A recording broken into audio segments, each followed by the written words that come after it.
Before this video starts, I want to say something clearly. This isn't a rant, and it's not an attack on art school. It's a reflection from far enough away, 25 years away, that I can finally see it honestly. I got my MFA 25 years ago, and when I went to art school, I believed that if I worked hard, if I took it seriously, if I committed my life to it, something would eventually open up. A door, a place, a future. What no one really talks about is what happens when that door never opens and you quietly age out of the dream without any clear moment of failure. This video is a collection of thoughts I recorded over time. Moments of belief, confusion, disappointment, and eventual acceptance. If you went to art school or chased any creative life that didn't turn out the way you thought it would, then this video is for you. Are you considering getting an MFA? Are you thinking about getting your Masters of Fine Art? If you're seriously thinking about going to grad school, spending over 6 figures in tuition to get an MFA, you need to watch this video and watch to the very end, because I'm going to talk about an MFA and if it's even worth it.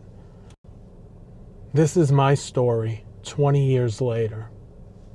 I want to start by saying this. I'm not here to trash education.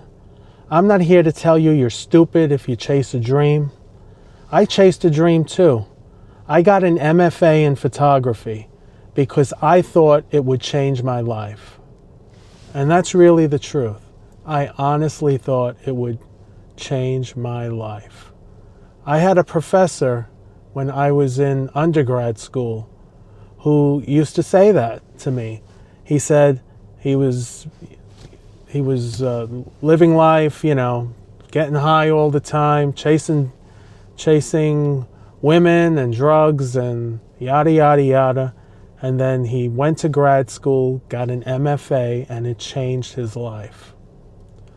Well, I went to grad school when I was 40, I should say. I studied art in undergraduate school, but undergrad and grad school's on a whole nother level. If you're watching this, you probably already realize it, but if you're not familiar with an MFA, a Master's of Fine Art is the equivalent to a PhD in any other major, any other subject. A Master's of Fine Art is generally as high as you can go, although there are a few doctorate degrees that have come out in the last 10 years.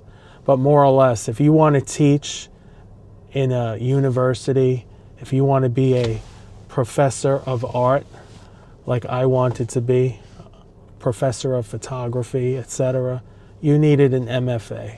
That was the gold pinnacle, the crown jewel of an art education. So today I want to talk about whether it was worth it or not. The good, the bad, and the truth that nobody told me, and I wish they did. So why I got an MFA? I wasn't chasing money. I definitely wasn't chasing money. There are a lot easier ways to make money, a lot easier fields to go into, less work, less study, if money was the end goal. I wasn't chasing fame. I just wanted a life built around art, around seeing, around creating every day, around going to work in the morning and being focused on the fine arts. And that's what my goal was. And I loved photography. I loved the darkroom. I worked primarily with film, later with digital. That's a whole nother video, film film v digital, which I will make in the near future. I loved the way a photograph could capture time better than words ever could. A good photograph is as powerful as a novel. And the MFA felt like the next step. It felt like the real step toward making that life happen. What I loved about it, and honestly, parts of it were incredible. I got to spend years immersed in craft. I went to school half-time. I didn't do the full 12 credits a semester. So I got to spend 4 years on this MFA. I was immersed in my craft. I worked with amazing professors. I studied great photographers. I lived and breathed visual storytelling. I made work I was proud of. I built a portfolio that felt like me. And for a while, it felt like I was exactly where I was supposed to be. What it didn't prepare me for was the parts that they don't tell you before you consider getting an MFA. Number one, an MFA does not guarantee a career, especially in the arts. I'm a perfect example of this. Here I am 20 years later.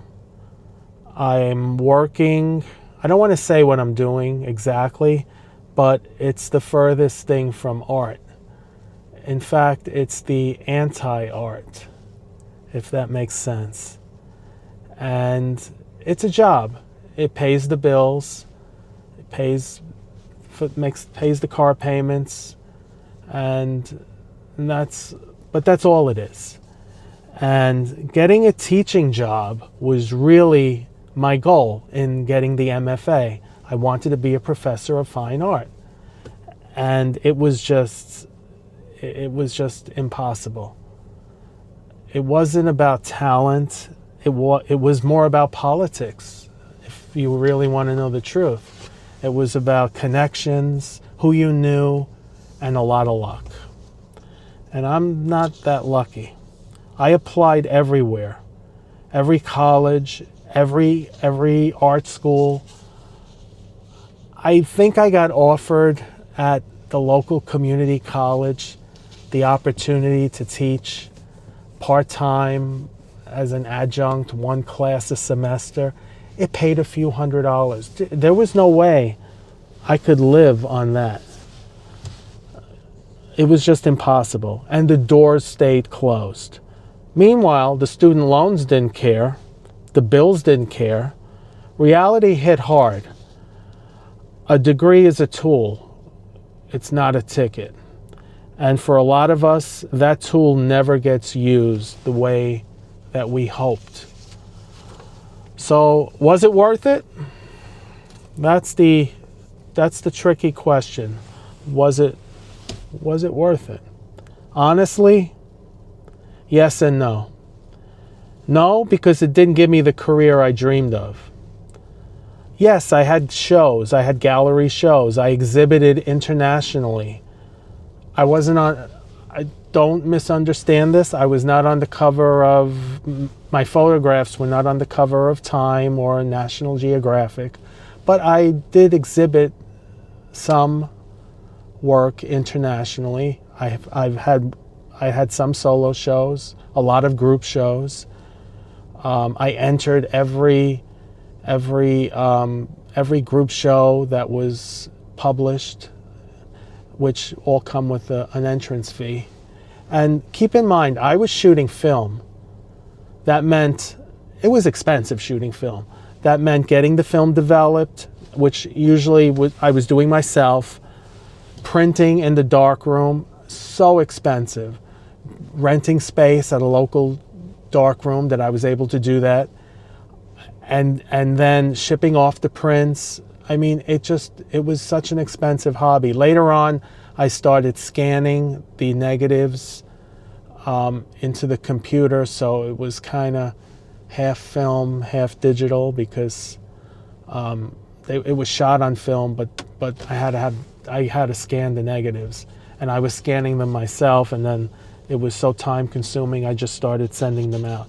But this video is not supposed to be about craft. I'm not here to talk about cameras and gear and f-stops and all of that jargon. There's plenty of YouTube channels where they review cameras and all that, and most of those guys are in it for the money, and they get Nikon to pay them to review their camera, and or they'll get a free camera and whatnot. So that's not really what I'm trying to do with this, but I'm just trying to tell you my personal experience, my personal views, and whether or not an MFA and a Master's of Fine Art is worth it. And in the end, after saying everything I just said, was it worth it? Is it worth being 6 figures in debt right now, 20 years after I graduated? Yes, I think it was worth it. And I'm going to tell you why. The MFA taught me to see the world differently. It taught me to find beauty in broken places. It taught me that creation isn't about a paycheck. It's about survival. And now, 20 years later, I'm using those lessons in a different way than the way I had intended. When I was in grad school, I read, it was part of the assignments, but I read books by Nietzsche, by Foucault. I read 19th century poetry. These are things that, under normal conditions, I mean, you can read them if you want to, but I probably wouldn't have. It was all about the humanities, really. Art is the humanities, and the humanities are what make us human. If I wanted to make money, I would have been an accountant, or studied how to do books and keep records, and boring, dry things like that. So the bottom line is, would I do it again? Honestly, yes. I definitely would do it again. But I would go into it differently. I would go into it with my eyes wide open, knowing the degree doesn't hand you a life. What the degree does is it teaches you how to live, but it doesn't hand you a life or a paycheck or a career. But I wouldn't erase the version of me that loved photography enough to risk it all. The passion still matters, even now, especially now. So if you're thinking about chasing a dream, a degree, a new life, a new path, I can't tell you what to do, but I can tell you this: know what you're doing, know what you're willing to risk, and don't forget, you're not a failure if your dream doesn't turn out the way you had planned. Sometimes the dream isn't about the ending, it's about who you become along the way. Here I am, 20 years after getting my MFA in photography. No studio, no tenure track job, no gallery representation, just me, a camera, and a head full of memories I paid a lot of money for. This isn't going to be a rant, but it also won't be a commercial for art school. Because the truth is, the MFA didn't give me a career, but it gave me something else. Something harder to name, harder to quantify, but maybe even more important. Here we are, in the cemetery. Actually, we're in a mausoleum today. How appropriate, because this video is really about the death of my art degree. For me, it was 3 years of intensity, learning from people I admired, printing in dark rooms until 3 a.m., arguing about theory, failing critiques, finding my style, losing it, and then finding it again. There's this illusion they sell you in grad school that if you work hard, build a portfolio, publish, exhibit, network, you'll find a path. But no one tells you how small that path really is, how adjunct work pays poverty wages, how full-time teaching jobs are vanishing, how most of your professors were barely holding on to themselves, how success in the art world often depends more on connections and who you know than talent. You get out, you're broke, you're idealistic, you're competing with hundreds, if not thousands, of other MFAs for one job that might last a semester. So you freelance, you bartend, you teach a night class at a community college for $2,500 a semester. You make your art when you can, how you can, and slowly the dreams begin to rot. Maybe you start drinking, maybe you start doing drugs. It's a downward spiral. You know, I used to think I was the only one who felt this way, like I'd somehow failed. But I've talked to so many artists, writers, painters, musicians, who all say the same thing. I thought this degree would change everything, but it didn't. So many people say the same thing. And that's the part no one really talks about.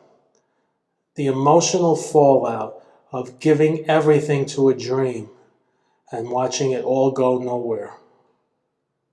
Schopenhauer said that life swings like a pendulum between pain and boredom. I think art school gives us a brief escape from that, a space where your ideas matter, where you matter. Then it ends, and the pendulum comes swinging back. Was it worth it? Because in the end, eventually, back to my question, was it worth it? Really depends on how you define worth. If we're talking about dollars and cents, no, definitely not. I'm still in debt, 6 figures of debt. My MFA was over 200,000 at the end of the day. So dollars and cents, no, definitely not worth it. I'm not a professor. I'm not working at Pratt or any prestigious art school, and I never will. I'm not famous. I didn't become what I thought I would. But if you ask me if I regret it, no, I don't. Because I see the world differently now. I look differently. And by look, I don't mean how I look. I mean I see things differently.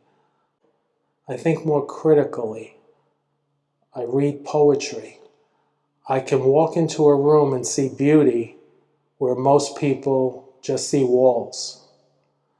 I understand how to sit with failure and how to keep going anyway. And in a way, that's what art really is, isn't it? It's not about success or making money. It's about persistence, about meaning, about refusing to go numb. So if you're watching this and you're wondering whether you should get an MFA, Masters of Fine Art, or if you already did get an MFA and you're feeling lost, just know this, you're not alone. The system wasn't built to support us. The institutions are crumbling. The jobs are gone, but that doesn't mean the work wasn't worth doing. Art school doesn't teach you how to make a living. It teaches you how to live in a deeper, messier, more vulnerable sense of the word. It's not a career ladder. It's not a rite of passage. It's not a transformation. It's not a baptism. And yeah, it hurts. But I wouldn't trade those years for anything, because they taught me how to see. They taught me that even now, with no job, no gallery, I'm still seeing, still creating, and still searching. And I'm here. How many people do this? Come to a cemetery and pontificate or, deep dive into their life? Not a lot, I don't think. I wouldn't trade those years in for anything. So that's what this channel is about. Not success, not virality, not followers, not likes, not clicks. It's about just showing up and hoping it means something to someone out there. I've been thinking about this a lot lately. Whether an art degree still means anything after 40. If you're over 40 and you have an art degree, you've probably asked yourself this question quietly, maybe late at night, maybe while looking at your life from a distance. The question you've been asking is, was it worth it? Not when you were young, not when everything still felt possible, but now, after time has passed and the promises settled into the reality, this is when you start to question things. This isn't a video for people deciding about whether to go to art school. This is for people who've already went and are still living with the consequences of that choice. When you go to art school, you are sold a promise. No one states it outright, but it's there in the air. Talent matters, dedication matters, authenticity matters. And if you stay true to your work, things will somehow work out. When you're young, that ideal feels noble. It gives meaning to your sensitivity. It tells you that the way you see the world isn't a weakness. It belongs somewhere. You have something special to offer. Art school gives you depth. It gives you a way of seeing. It teaches you how to sit with discomfort and ambiguity. These are real gifts, but what it rarely gives you is stability, direction, or protection. When I went to art school, I went to graduate school for my MFA, I had a lot of ideals. I was going to do so many things. There was a world of possibilities ahead of me. And I just thought, I was going to be special because I will have an MFA, a Master's of Fine Art. And an MFA is a terminal degree, meaning it's the equivalent of a PhD in any other subject. Art doesn't offer, graduate school doesn't offer doctorate's degrees. They offer the MFA, the Masters of Fine Art. That's typically as high as you can go. Although in the last few years, a few schools have come out with a doctorate. I think it's a money grab, but that's another topic. So I thought I was going to be the next Jackson Pollock, the next Warhol. You know, I had all these dreams of doing all these different things. And I worked very hard after graduation, both before and after getting my degree. I'm fortunate to live in New York City. I attended every gallery opening in New York I could possibly go to. And I did it really just to network with the right people. I went to portfolio reviews just to try to get seen, to try to get exposure. I set up websites. I put my work online. I applied for jobs in galleries. I did all of this while still creating new work and still keeping that dream alive. And I worked in film. My master's is in photography, so and I worked primarily in film, which is very expensive.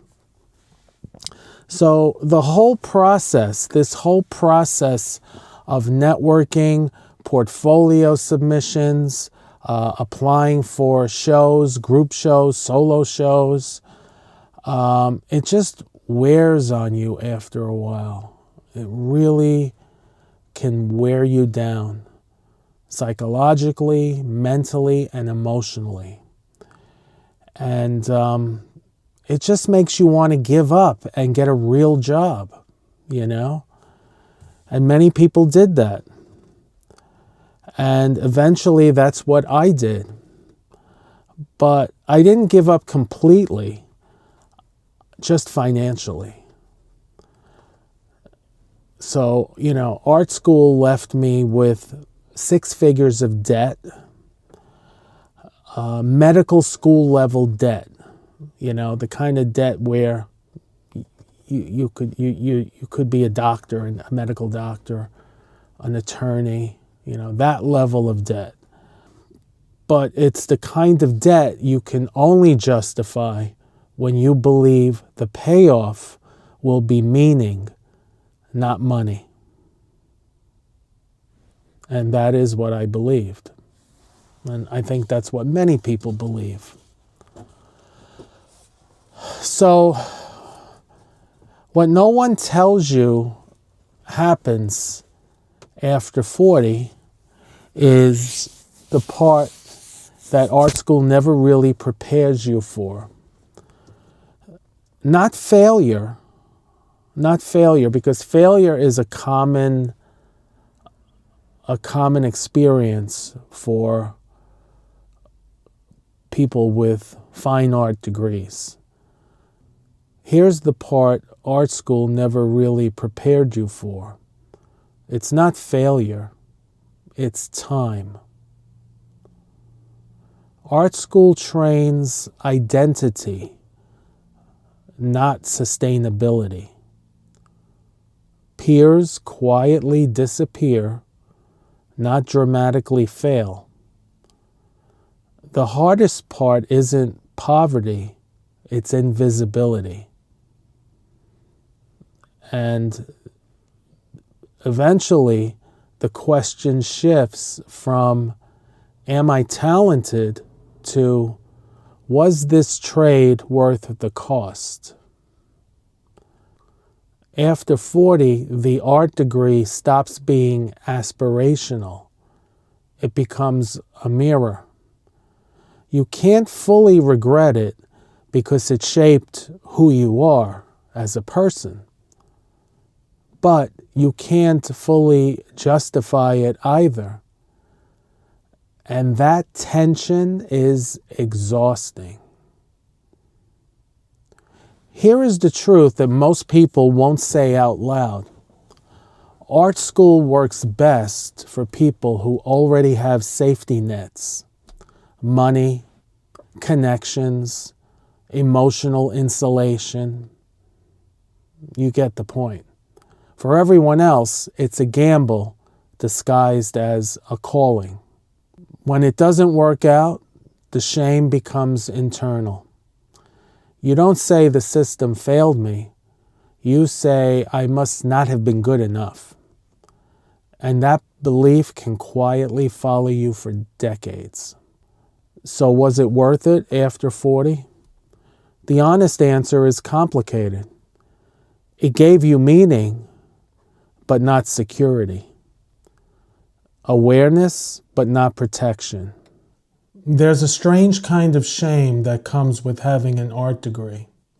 Not when you're young, not at graduation, not when you're still hopeful. It comes later.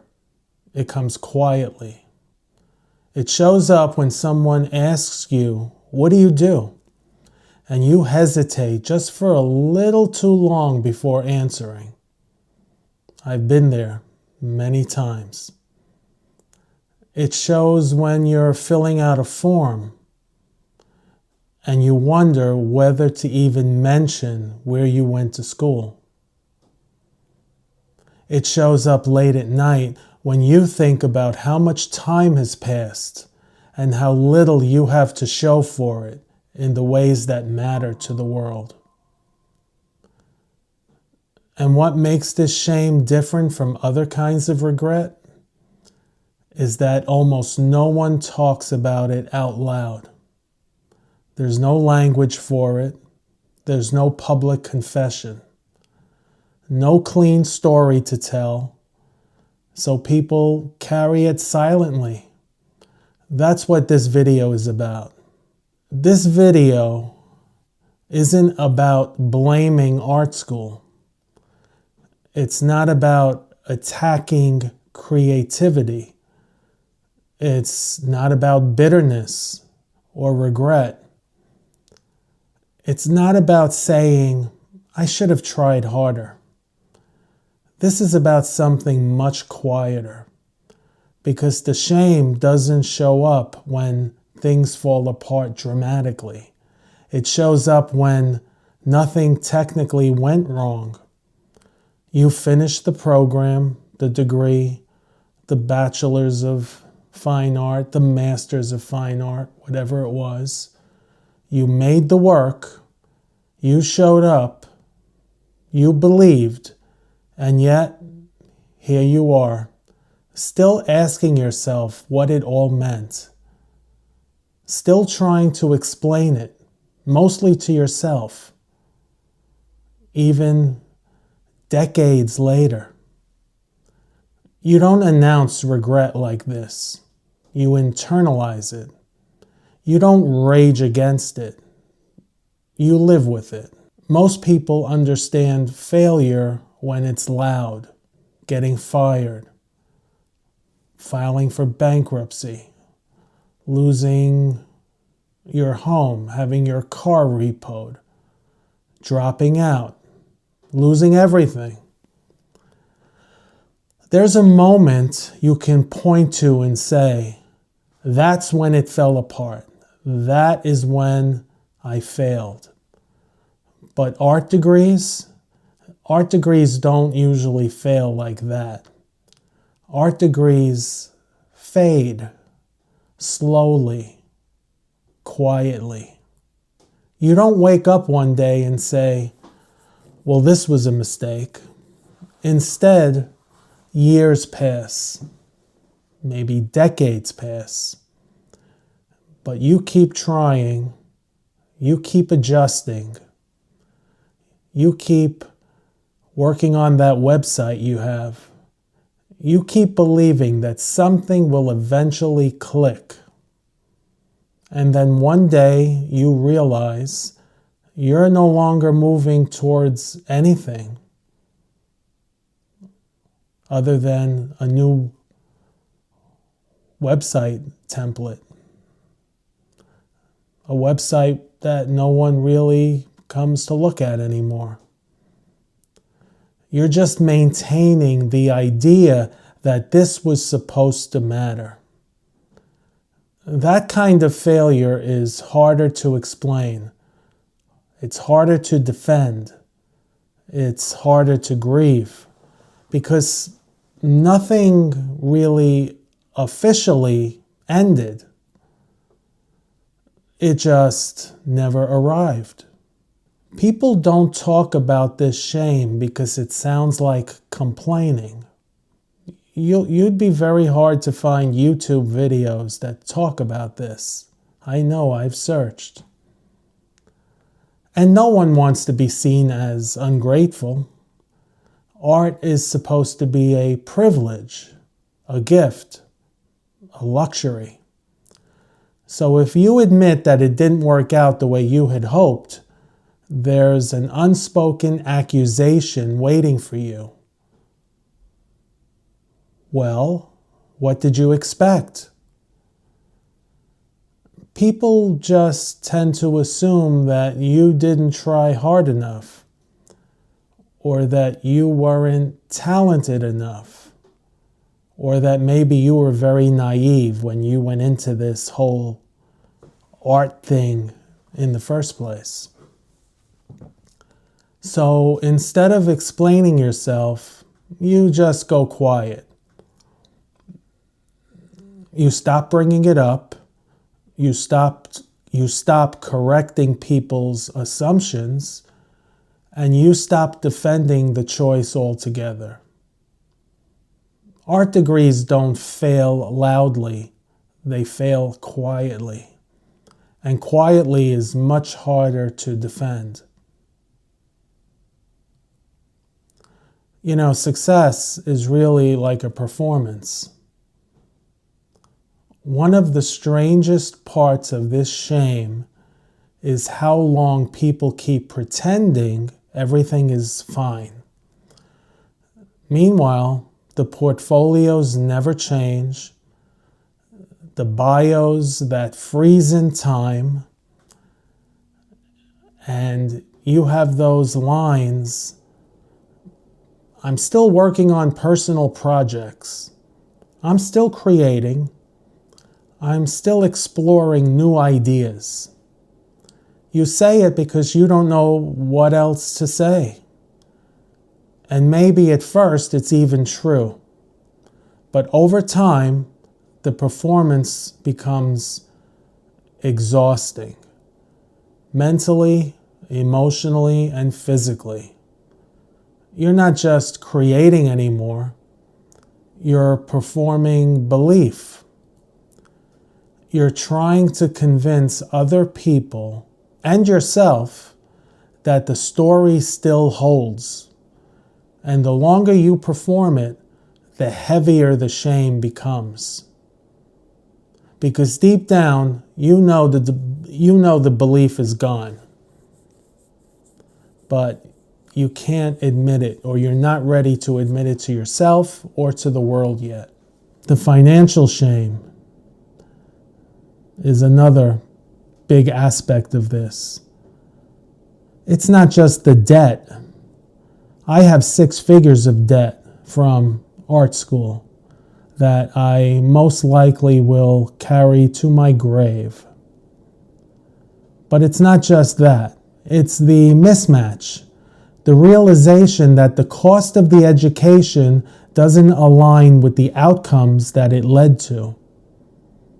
Jobs that don't require the degree. Careers that don't acknowledge it. Situations where mentioning it feels awkward instead of proud. There's often a moment, a quiet, private moment, when you stop mentioning it altogether. Not because it didn't matter, but because it's just so much harder to explain what it was supposed to mean. And that silence compounds the shame. I have a Master's of Fine Art that I got decades ago. And I work in a completely unrelated field, an unrelated industry. I don't even mention my Master's anymore, my MFA. I took it off my LinkedIn profile. The reason being is most people outside of the very small art world don't know what an MFA is. They know what an MA is, but a Master's of Fine Art, they have no clue. And it just raises more questions than answers. And it can get exhausting answering all those questions. Art school wasn't just an education. It was identity. Being an artist wasn't a job title. It was who you were. It shaped how you saw the world. It shaped how you spoke, how you dressed, the kind of books you read, your friends. It shaped how you thought. So when the identity stops supporting you, the loss feels deeper than career disappointment. It feels like erasure, like you're invisible. And you're left asking, who am I without the thing that once defined me? What part of me was real and what part of me was borrowed? What do I keep and what do I let go of?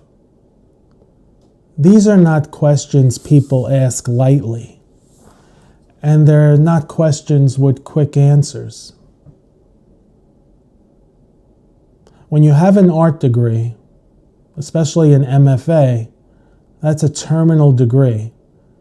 That's the equivalent of a PhD in any other field. So when you have that MFA and you're no longer working in the art world, you lose your identity. Your identity sort of disappears, fades away, and it leads to isolation. And that's what makes this even harder. It's how isolated it makes you feel. Your peers scatter. Some disappear completely. Some reinvent themselves quietly. Some cling to that identity long after it stops working. You've seen their Facebook profiles where they list their career as being an artist. Meanwhile, they work in an office, filing files away or something like that. So there's no shared language for what happened. No cultural space to grieve creative disappointment.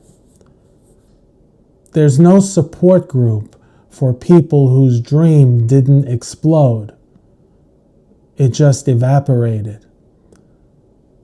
So people assume you're fine, and you let them.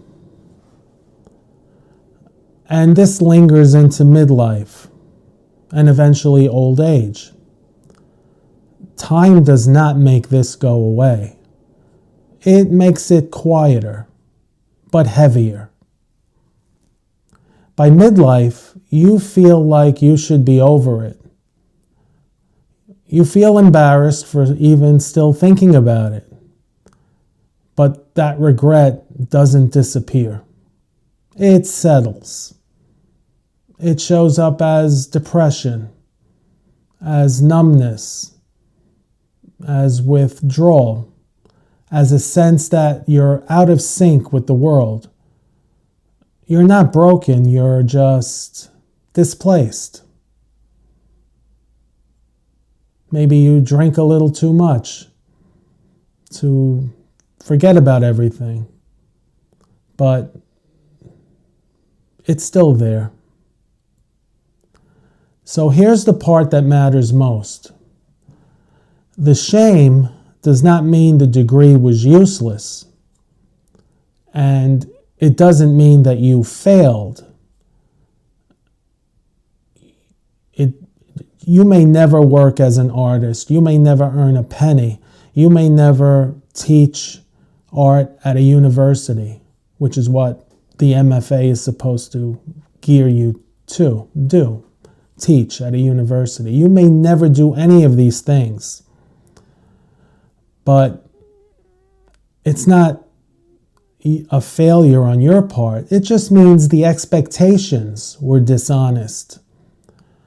Art schools sold meaning without sustainability, identity without protection, depth without infrastructure. Sensitivity was never the problem. Believing too deeply in a fragile system was the problem. The shame you feel isn't proof of failure. It's proof that the story you were given couldn't survive real life. I want to talk about a lie. Not a loud lie. Not a dramatic one. A quiet lie. The kind that's passed down politely. The kind that's framed as encouragement. The kind you don't even realize you believed until it's already cost you something. The lie we were sold about creative work. Most of us weren't chasing fame. That matters. We weren't trying to get rich. We weren't trying to dominate an industry. We weren't trying to win. We just wanted to make something honest, something meaningful, something that felt like us. We were told that if you cared enough, if you worked hard enough, if you stayed true long enough, eventually it would take care of you. We were told the system would notice. Not immediately, not easily, but eventually. Do the work. Pay your dues. Trust the process. These phrases sound harmless, even noble, but they hide something important. They shift all responsibility onto the individual and none onto the structure. Because here's the unfortunate truth. Creative work as a system was never designed to support individuals. It was designed to extract from them. Institutions love creatives. Art schools love creatives. Universities love creatives. Media companies love creatives. Platforms love creatives. They love your ideas. They love your labor. They love your youth. They love your willingness to overextend, go the extra mile, work 7 days a week, late into the nights. But they do not love your long-term survival. Art schools tell you to find your voice, but they don't tell you what happens when no one is listening. They encourage experimentation, but rarely explain how debt compounds interest while you're finding yourself. They celebrate vulnerability, but they don't offer health insurance for it. And we internalize this as normal because suffering is romanticized in creative culture. Being broke becomes a badge. Being exhausted becomes proof of seriousness. Instability becomes part of the aesthetic. No one ever sits you down and says, this path only works for a small percentage of people, and it doesn't mean the rest of you failed. Instead, we're given examples, outliers, people who made it despite the odds, and we're told to study them like moral lessons. But survivorship bias is not a philosophy. It's a math equation. For every viable success story, there are thousands of invisible ones. Can you relate to this? People who did the work, people who stayed sincere, people who sacrificed relationships, income, time, and health, and still ended up quietly stuck. And here's where the lie turns cruel. When creative work fails you, it doesn't just fail financially. It fails existentially. Because you weren't just doing creative work, you were the creative work. Your identity was wrapped around it. Your self-worth was tied to it. Your sense of meaning was fused to it. So when the career stalls or fades or never fully materializes, it doesn't feel like a job didn't work out. It feels like you didn't work out. And that shame runs deep because the system taught you to personalize what was structural. If you didn't succeed, the implication was simple. You weren't good enough. You didn't hustle hard enough. You didn't adapt fast enough. You didn't monetize correctly. The system is never questioned. That's the lie. Not that creative work is meaningless or worthless, but meaning alone is not enough. The truth is, creative work was built to provide stability. It circulates dreams. It produces culture. It generates prestige. But it distributes security very unevenly. Most creative careers don't end in glory or disaster. They just end quietly.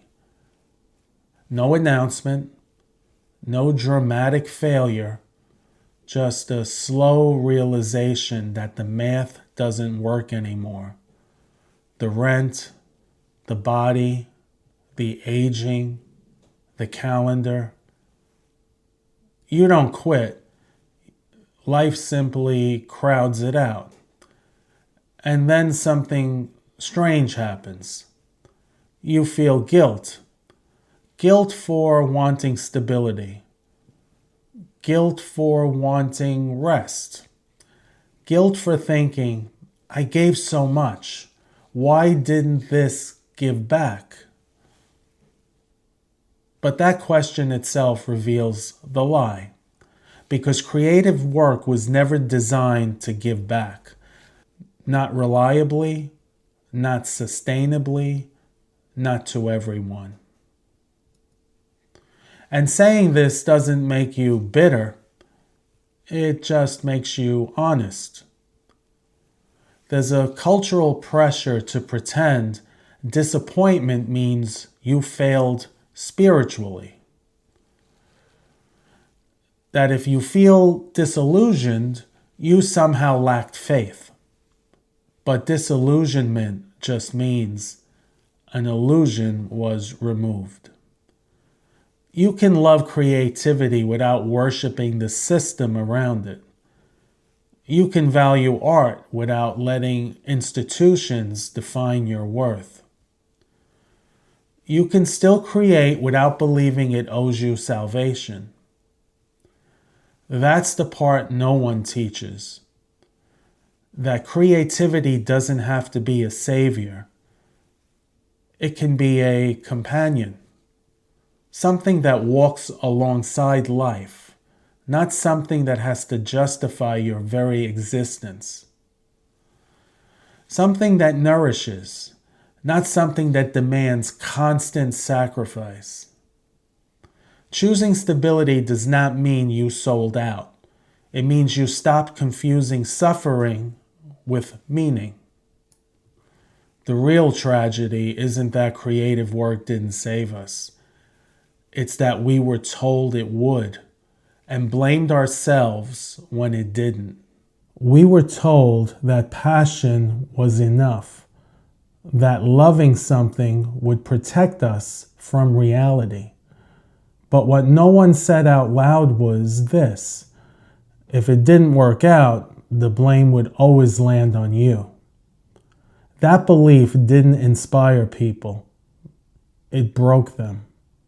This video isn't about explaining why so many intelligent, motivated, creative people did exactly what they were told and still ended up exhausted, underpaid, and quietly ashamed. Follow your passion. It didn't fail people because people misunderstood it. It failed because it was never designed to work for most people. And the people who sold it to us, they never had to follow it themselves.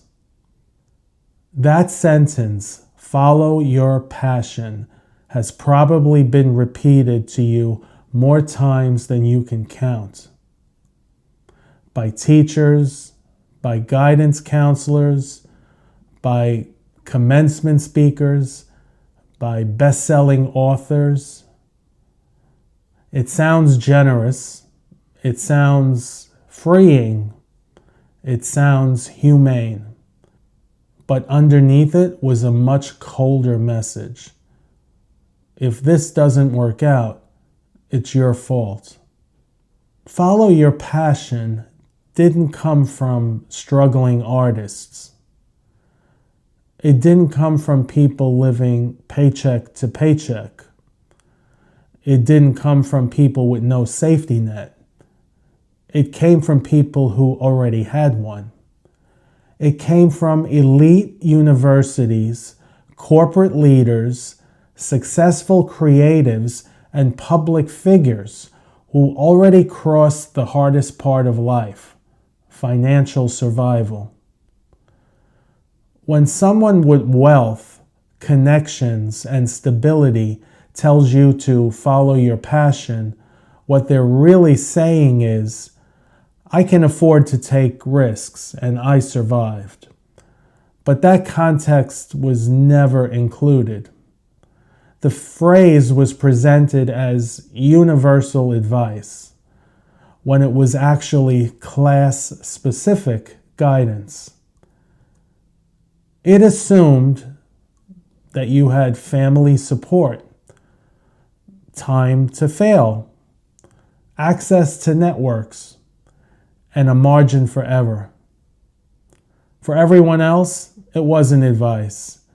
It was a gamble disguised as wisdom. And worse, it was delivered with moral weight. If you didn't follow your passion, you were settling. If you did and failed, you just didn't want it badly enough. Either way, the blame was intended for you. Here's the part that most people don't like to talk about. Follow your passion didn't just encourage risk. It transferred responsibility. Institutions stopped guaranteeing outcomes. Universities stopped promising employment. Employers stopped training workers long-term. And instead of saying, we no longer provide stability, they said, you should do what you love. Risk was reframed as freedom. Insecurity was reframed as authenticity. Failure was reframed as personal growth. If you struggled, it wasn't because the system was broken. It was because you didn't brand yourself well enough. You didn't hustle hard enough. you didn't adapt fast enough. The system never failed. You did. This hit creative people especially hard. Art schools, writing programs, music, film, photography. We were told if you're talented, it will work out. If you're passionate, the money will follow. It's automatic. But talent doesn't replace healthcare, and passion doesn't pay the rent. What used to be inspirational support became individual burden, and it was sold as empowerment. And this caused so much emotional damage. This is where the real damage happened. Not financially, emotionally. Most people don't regret trying. They regret believing the story that said trying would be enough. They regret the quiet shame, the feeling that something must be wrong with them, the sense that everyone else figured it out while they somehow missed the lesson. You don't talk about it openly. You say things like, "It was still worth it. I learned a lot. At least I tried." And maybe all of that is true. But underneath it, there's often another feeling: grief. Not for the dream itself, but for the promise attached to the dream. Because you didn't just chase a passion, you trusted a system that told you passion would protect you. And when it didn't, you were left alone with the consequences. Follow your passion spread because it solved a problem for institutions. It allowed them to stop making guarantees. It allowed them to stop investing deeply in people. It shifted uncertainty onto individuals while sounding optimistic. It's a brilliant message, actually. Hopeful on the surface, merciless underneath. It tells you if you succeed, you deserved it. If you failed, you also deserve that too. That's not freedom. That's isolation. Here's the part that matters the most. The problem was never passion. Passion is real. Meaning matters. Creative work matters. But passion cannot replace wages, structure, institutions, community. A healthy society doesn't tell people to gamble their lives on hope. It builds systems where meaning and stability can coexist. You weren't naive for believing. You weren't weak for trying. You weren't wrong for wanting a life that felt meaningful. The real lie was telling an entire generation that meaning alone would be enough. That if things didn't work out, it was a personal failure instead of a structural one. If you're still carrying quiet shame from this message, I want you to hear this clearly. The problem wasn't that you followed your passion. The problem was being told passion would protect you. It won't. And it never did. If this video resonated with you, you're not alone. And if you ever felt like you did everything right and still ended up here, that doesn't mean your life was a mistake. It means the story you were given was incomplete.